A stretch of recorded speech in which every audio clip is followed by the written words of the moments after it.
Cuando nosotros nos encontramos con un periódico, nos encontramos con una serie de elementos que son importantes a la hora de analizar cada una de las noticias. Por ejemplo, ¿qué fuentes tiene la noticia?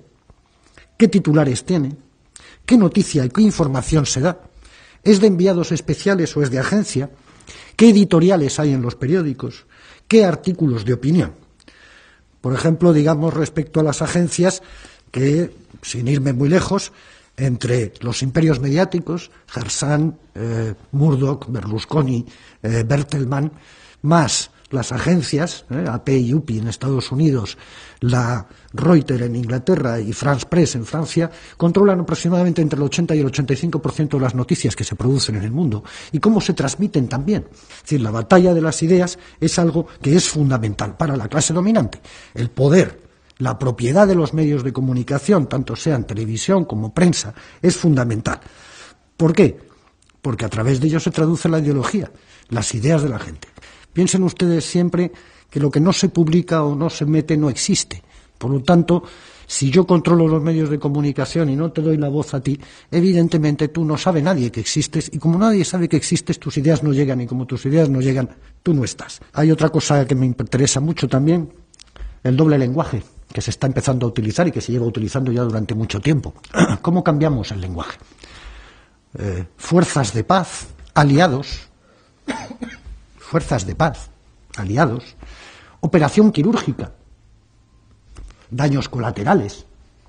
Todas estas frases, palabras bonitas, que nos alejan de la realidad, que nos hacen fácil el decir que, bueno, han matado unos soldados nuestros, no importa, son daños colaterales. Tú ten en cuenta que el periodista trabaja para la empresa, no para el público, trabaja para la empresa. Y la empresa le exige no solo rendimientos, sino una determinada forma ideológica. Y si no, te echo. No hay que tener en cuenta que los medios de comunicación trabajen por separado. Nuestro documento nacional de identidad, nuestro número de identificación fiscal, nuestra seguridad social, nuestras cuentas en los bancos, las tarjetas y los cruces de datos nos hacen prácticamente permeables y transparentes para el poder. Por otra parte, los controles que se establecen sobre los ciudadanos son cada vez mayores, los controles en aeropuertos, preguntas, datos de pasajeros, copias de ordenadores, escáneres que desnudan, visados electrónicos. Por otra parte, las bases de datos de ADN, por otros lados, los sistemas de videovigilancia, por otra parte, el espionaje en Internet, por otra parte, las escuchas ilegales, las escuchas en el trabajo, como por ejemplo en 1998, que en Alemania el Parlamento alemán aceptó una ley en la que se permitía a la policía, sin ningún tipo de cuestión judicial, poder poner micrófonos en las casas privadas, o bien los sistemas de represión posteriores, como es evidentemente la policía. En este sistema opresivo del ciudadano, en el que va desde la estructura social a la estructura económica y desde ahí a la vigilancia estricta de cada uno de nosotros, entra la cuestión del monopolio del discurso. Las técnicas modernas, las técnicas actuales, permiten maximizar de alguna manera el efecto retórico de las palabras, y los gestos de los políticos multiplican su efecto y su impacto. No es que el rey le haya dicho a Chávez una vez ¿por qué no te callas?, sino que eso lo hemos visto 300 veces repetido en televisión, y eso es un machaqueo continuo sobre la neurona. Por lo tanto, yo estoy utilizando una maximización de lo que ha sucedido allí, ocultando evidentemente lo que estaba diciendo Chávez, que tenía toda la razón del mundo, pero daba igual, porque lo importante no es la razón, lo importante es que el otro le mandó a callar.